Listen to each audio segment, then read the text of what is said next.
Good day, I'm Stacey Ann Smith, and this is your JIS News for June 21. Work on the Mount Rossa bypass should resume within months. This follows the signing of implementation and concession agreements Thursday afternoon for the $600 million north-south link of the Highway 2000 project. While opening the 2012-2013 sectoral debate earlier in the week, Portfolio Minister Dr. Omar Davies indicated that the signing would pave the way for the work on the Mount Rossa leg to be completed within a year. We'll be pulling out all stops to get this show on the road. That section of the project will be completed within 12 months.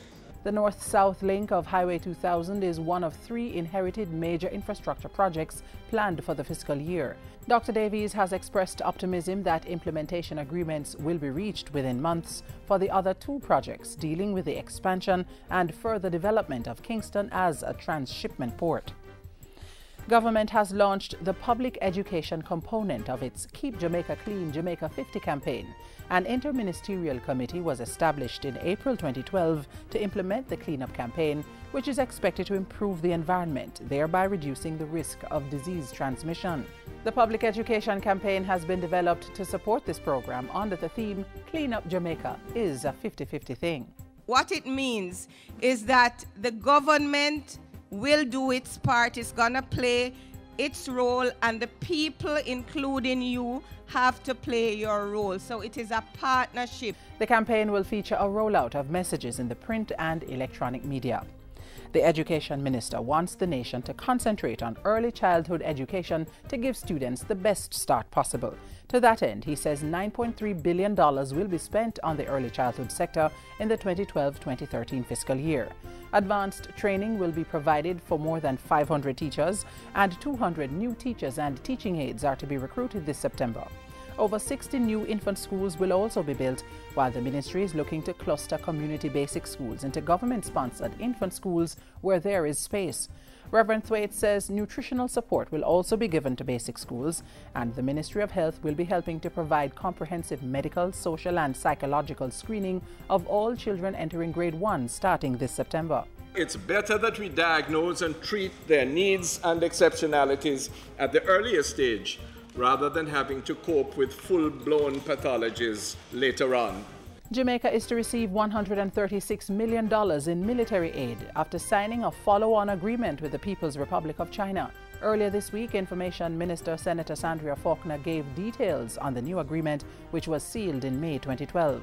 The logistic material assistance to be supplied will include uniforms, materials for uniforms, ballistic helmets, ballistic vests, boots and tents. Health Minister Dr. Fenton Ferguson has given a commitment to ensure the timely registration and re-registration of pharmaceutical products used in Jamaica. He was addressing the 27th annual retreat of the Pharmaceutical Society of Jamaica in Montego Bay recently. Dr. Ferguson said it was time for a review of the fees paid for the registration of pharmaceutical products, but said this would only be done after dialogue with the pharmacists. Drug product registration enables the regulatory authority to assess the benefits of a product and to control and regulate its distribution. And finally, Cabinet has given approval for the late former national athlete George Carr to be accorded an official funeral. The service will be held on Saturday, July 7 at the Hellshire United Church in Portmore, St. Catherine. Mr. Carr gained international medals in the sprints for Jamaica from 1958 to 1966, representing the country nationally or as part of the British West Indies at the Central American and Caribbean Games, 3 Commonwealth Games and the 1960 Olympics. He died on June 15 in Kingston. And that's it for JIS News Today. I'm Stacey Ann Smith. Thank you for watching.